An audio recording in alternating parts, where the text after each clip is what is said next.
Now, for our closing keynote conversation, a playbook to building an empire, Town Hall with Machine Gun Kelly. Please welcome Machine Gun Kelly, multi-platinum global recording artist, and entrepreneur and interviewer, Kristen Stoller, senior editor, Under 30, Forbes.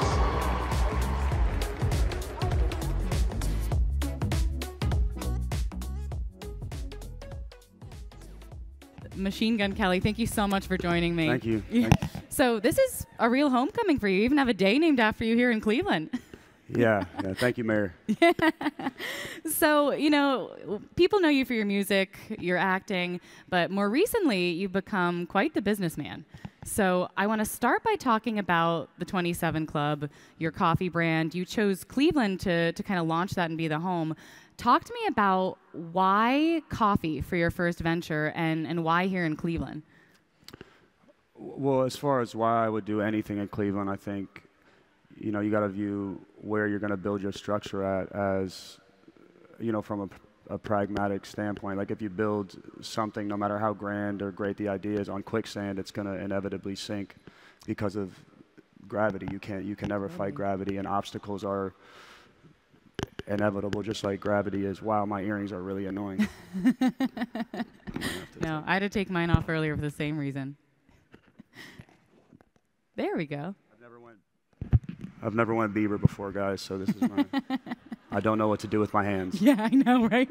Very anchor man on this stage. Like I was saying, if you build something on quicksand, it's going to sink. Yeah. And so you need to have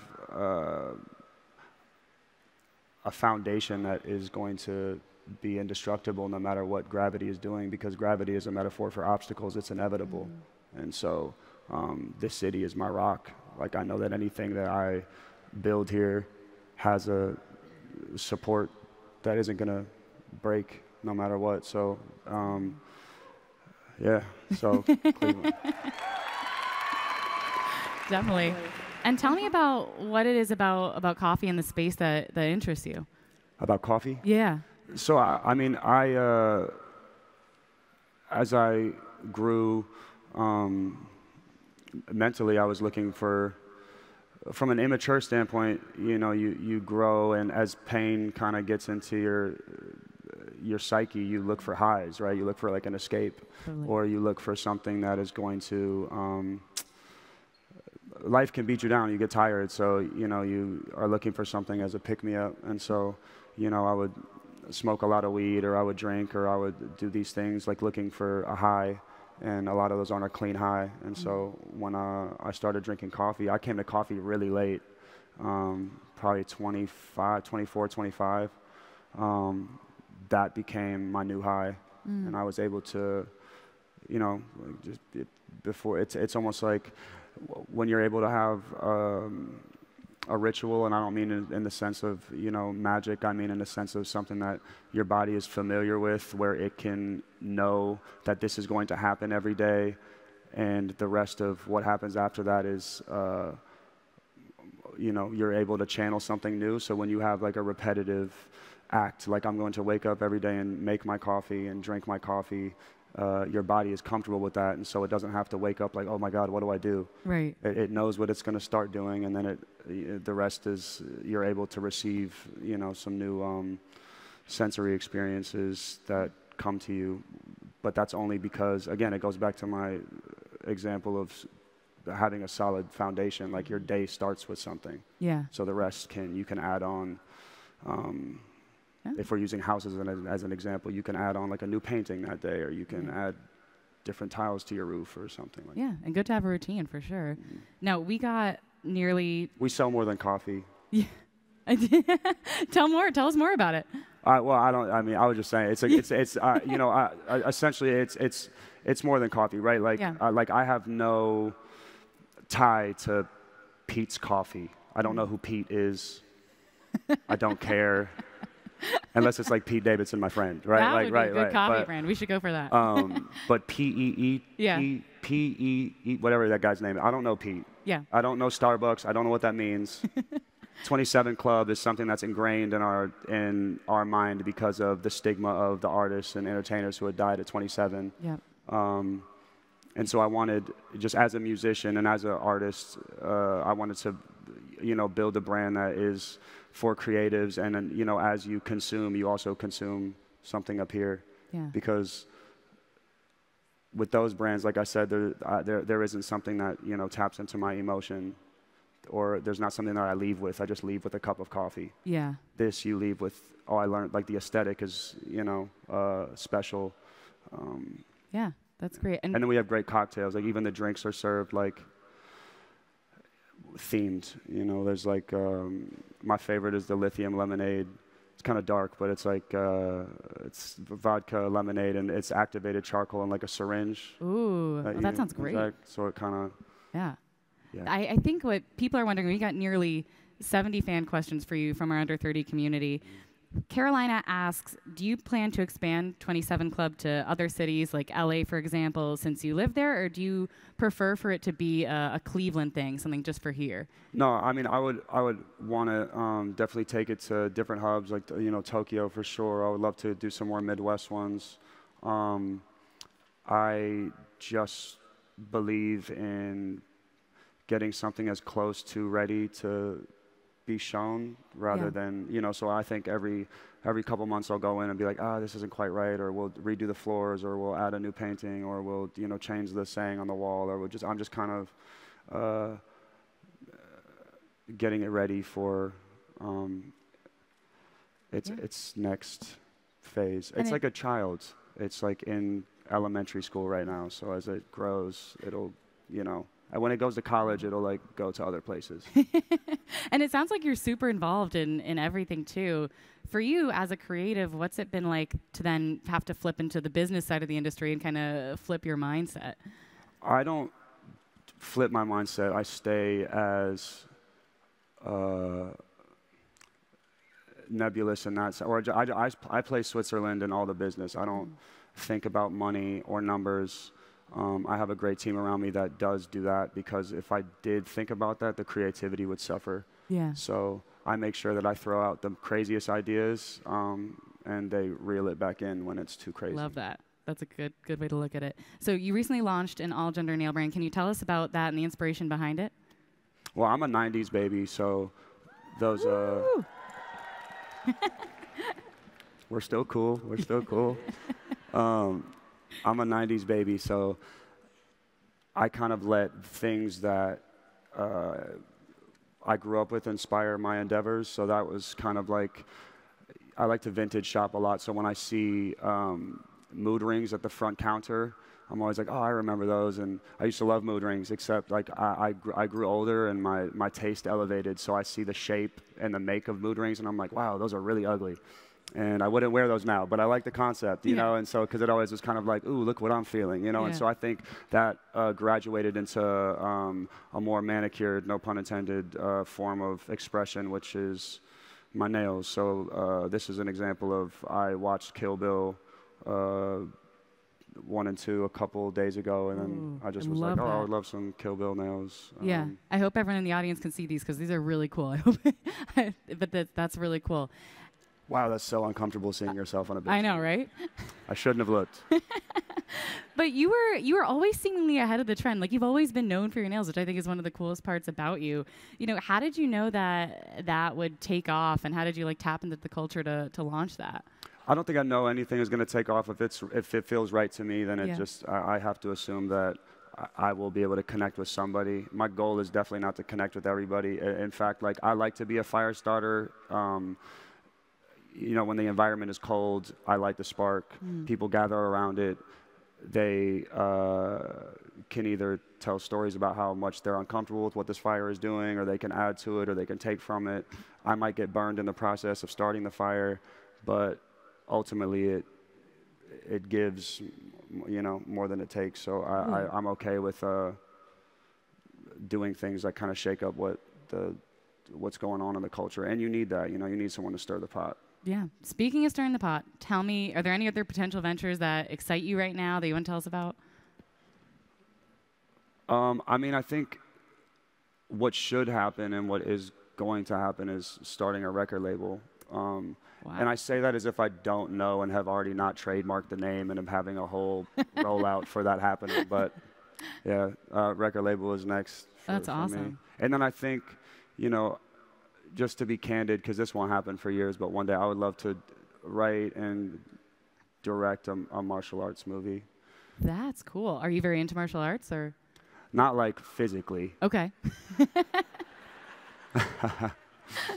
Like, yeah, like my friends will walk in and I'll be in like the backyard like swinging a sword, but like, you know, I don't look cool doing it. Like, Me neither. I probably won't be in the movie, but I'm super inspired by just like anything, like just with that, with the art of that, like the discipline that comes from it. Yeah. You know, I just spent a couple weeks in Tokyo and just even watching them make the food, every grain of rice, everything they did had an intention. And that's such a lost thing here in America. We're so about like over-serving, over-consumption, quick, as long as it gets there, you know. So that's the same thing with the 27 Club. That's like, my man, get the fuck away from me. I got you, man. I'm gonna Yo, what are you doing? What are you doing? This is a bad look. Don't make me do this. Don't make me do this.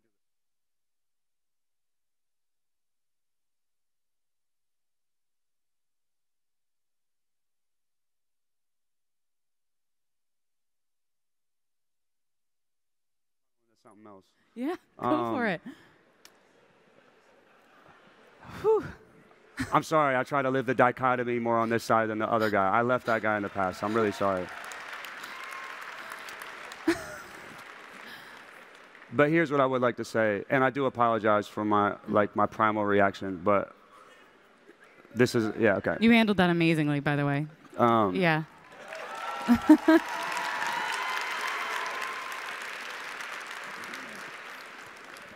My advice for people who have an idea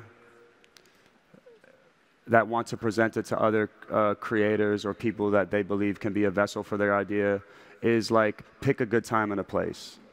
This was a bad time and a place.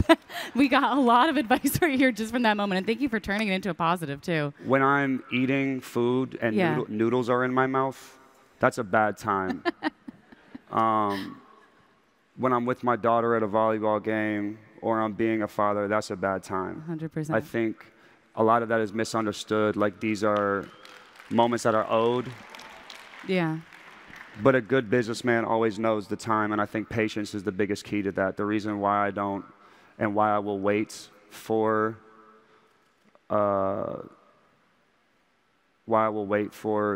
things to blossom is because you don't plant a seed and it grows overnight. You just have to, like, I see some, like, you know, I waited 10 years over the course of 4 different, you know, kind of meetings in the sense of just like shaking hands or just quick energy exchanges with Jay-Z. Wow. And my 4th time after 10 years was the one I had been waiting for the whole time. Wow. And it was just that he just saw me rapping a verse to a song that other people in the it was a deep cut. And it was like what was it? It's called I Love the Dough featuring Biggie. I think it's track number 7 off of the off of Life After Death album. Okay. Amazing. Track 7 or 6. This is back when CDs were still a thing. And anyway, you know, I never forced myself into a situation that would make it awkward. Yeah. But I would be around. Like I would be at a Rock Nation brunch. I would, you know, be. I remember they were taking this group picture, and Nipsey was like, you know, hop in the picture, and I saw Jay. I might have invented this, but I saw Jay kind of like give a side eye, and I was like, oh, maybe I shouldn't. Yeah. Go for it, you know, like, and whatever. So I was just kind of like, no, you guys got it, whatever. And I sat back, and you know, that was like my 3rd interaction. My first interaction, we were at an All-Star game in Houston, and we were sitting behind Kobe, and we get these 3 tequila shots, and a tray comes up, and they're like, these are from Mr. Carter. And and we look over, and Jay-Z looks back, and he goes, and, you know, that was such a high for us, you know. Yeah. But I never wanted to, again, like, force an awkward interaction. Right. And so I just stayed patient. And, you know, randomly at Beyonce's birthday party, I just was rapping I Love the Dough. And I was the only person that was kind of rapping the lyrics in the party. He was like, you know, he came over and hit me on the chest hard as fuck. And how'd you pitch him? What'd you say? Oh, I didn't. Well, what am I got to pitch a venture? No, I don't have any business for him. I was just saying that's an example of what patience did. That interaction gave me you know, it gave me motivation to then go and maybe make something great happen, right? Like something great might have happened. That might have been, sometimes it only takes one sentence or one word or one experience that leads to the idea that you need to change your life, or the energy that you needed when you were drained and had no motivation. For someone to come and, you know, lift you up and put you back on the high pedestal that that you should have for yourself. Totally. And so that was like, you know, I would never do that. Yeah. However, it is so ironic because the way that I met my manager was doing something similar to that, but I did it from the crowd. Can you tell us about it? I was in a building parallel to this one, and I was at a music seminar, and they let a kid from Atlanta perform at a Cleveland music seminar, and this was in front of all these New York execs. Lenny S., who is with Jay and Rock Nation, was actually at this, and we became neighbors later on. But this is the first time I'd met him. He was on the panel like we are right now, and I was in the crowd. I had spent my rent money to come to this seminar, and I couldn't believe that a kid from Atlanta was getting the shot. That's really cool. And so once he finished, I just stood on my chair and was like, "Why don't you let someone from Cleveland perform?" And so they were like, "All right," like, and I came up and I gave them my demo and I grabbed the mic, and everyone talked about me from that point on, and I ended up meeting my manager, who's still my manager to this day, and yeah. That's amazing. Now, we have another question from Lauren Fettinger. Out of everything you've done in your career, what are you the most proud of? What am I most proud of? Probably being able to still see the same faces around me that I started with. I think also, you know, being able to get away from focusing on accomplishments being what validates you. You should find a way to love your human self without your career self or your character that we ultimately put on before we leave the door. So me being able to be proud of the man that I'm becoming is definitely like, yeah. Yeah, absolutely. Jacqueline asks, could you share a memorable failure or setback that you experienced in your entrepreneurial journey and what you learned from it? I used to have bad anger problems.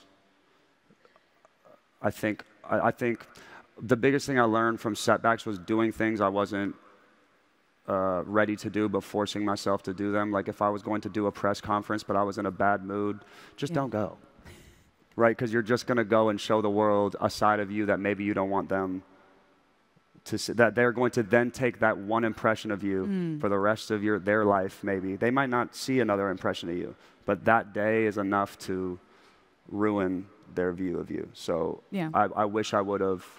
I mean, these are things I still deal with. Like Lil Durk hit me to come and play guitar with him the other day for a show. I didn't realize it was for Thursday Night Football and that it was live. And I got there, and they were like, "Yeah, just do a guitar solo." And this was for a song. Like I've never played guitar to this song. You know, whatever. This was just something I was super unsure of, and I was like, I had to take deep breaths and ask myself. And then I didn't know it was live. I thought we were just jamming. I didn't really know what was happening. Yeah. And then I found out it was like live. And then the worst thing happened. The production manager came back and they were like, "It's a lot of viewers tonight."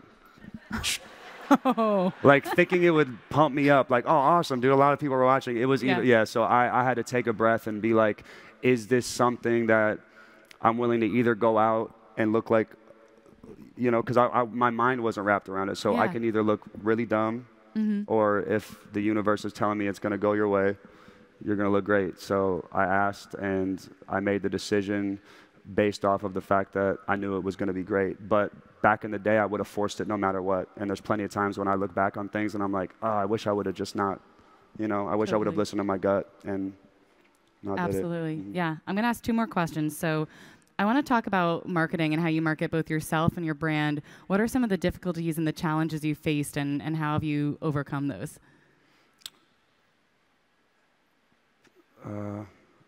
I don't know. I can't lie. My energies are a little like scattered just from That's totally fair.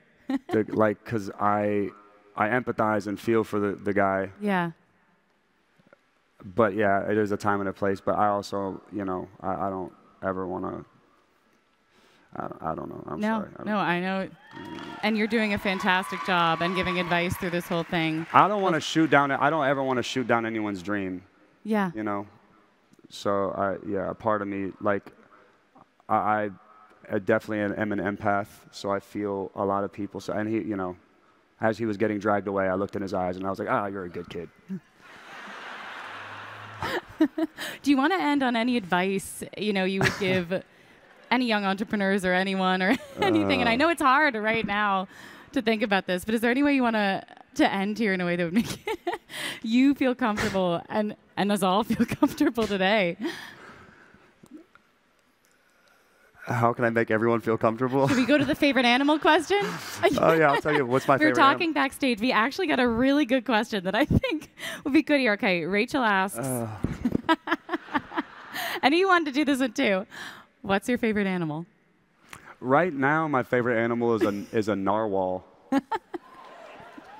They're so mysterious. Yeah. And they just got that horn on there, and I'm just like, why do you got that horn on there? Honestly, know? that's a mystery. Yeah, you're huge. Just use your mouth. Yeah. Well, Colson, thank you so much for being here. I really appreciate you taking the time. Thank you. Yeah.